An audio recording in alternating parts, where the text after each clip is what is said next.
Welcome back to the King's Corner, the place for all things Bethesda. I am the KingFanMan with a Fallout 76 news update. And if you love Fallout, the Elder Scrolls, and even Starfield, and you're not subscribed yet to the KingFanMan channel, why not? Bethesda's all I talk about here, so go ahead, hit that subscribe button. As most everyone knows by now, Tuesday, June the 2nd is bringing Infestations to Fallout 76, and I'm here to get you ready with everything you need to know about patch number 68.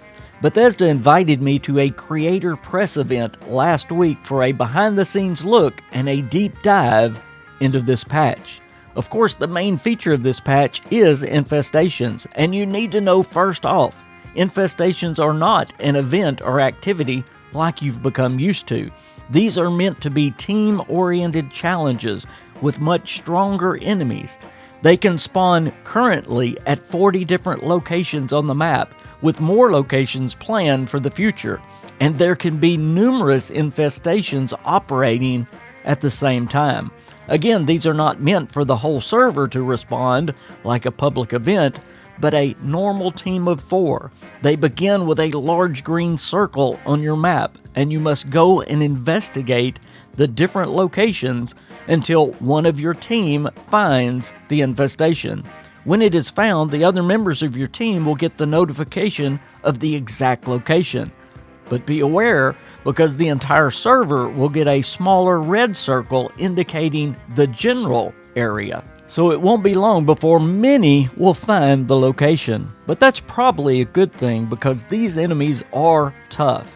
Each infestation will be crawling with higher caliber enemies, all protecting the main boss, a normal 4-star enemy that not only is very powerful, but they have trained these boss enemies to really use cover, making it much harder for an easy takedown. They will tuck themselves into small rooms or areas so that you will have to get super close to get a shot off. And that means they will also be close to you and can put out some massive damage. Now let me stop right here and say that when Infestations began on the public test server, the enemies were actually much tougher than they are right now. In fact, it was very hard to take any of these enemies down with the fewer numbers that play on the public test server. And creative director John Rush said that they may still have to tweak the power of these enemies once Infestation goes live. So, if the first few days you're watching and these enemies are getting taken out way too quick, be of little fear. John Rush and the guys at Bethesda will make sure their enemies get toughened up so that they have the right power to take on the Wasteland. Now, the great news about all these enemies are the loot that they drop. The many times I played this in the public test server, along with playing along with John and the guys from Bethesda, I always came away with multiple 3-star legendaries, and normally a 4-star as well, along with all sorts of goodies, including bobblehead and magazine bundles, treasure maps, treasury notes, and much more. So if you want a great new challenge along with getting a lot of loot, then Infestations is a great addition to Fallout 76 for you. Also coming with patch 68 are the new seasonal fish. Each season, a new common fish and seasonal legendary fish will be available to catch.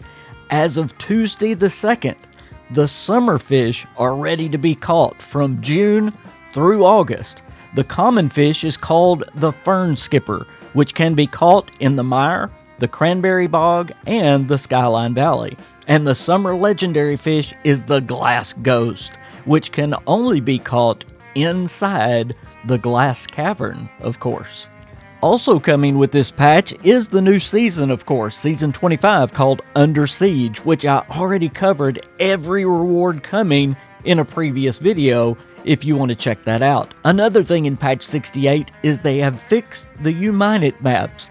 They were supposed to be in the last patch, but now they're all fixed up with new rewards and ready to go. You can find these scattered throughout the Wasteland. And finally, There are some new 4-star mods coming in this patch, and you don't want to miss these. The first one is Haulers, and it increases your carry weight by 30 pounds per mod. That is incredible, especially for people like me who like to carry way too many things.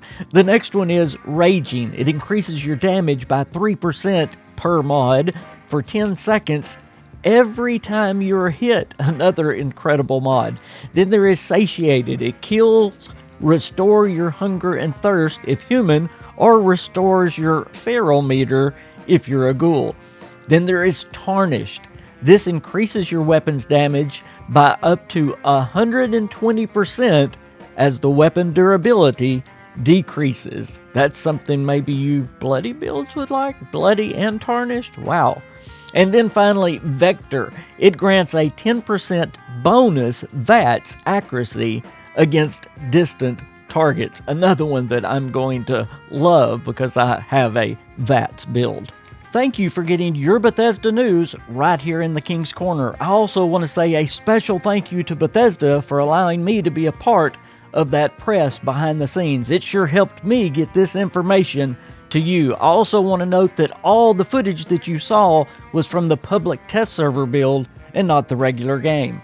Hey, do me a favor before you get out of here. Please like this video if you got anything out of it at all, and make a comment down below. Both of those things helps this video get out to more people, and consider hyping the video as well. That really helps this video and my channel. And if you want to give me some support, then there's a couple of ways you can do it. You can join this channel and become a part of the King's crew with all the benefits, special live streams and podcasts, or you can become a Patreon. That link is down in the description below. I am the KingFanMan. I hope to see all of you out in the wasteland. Bye, everybody.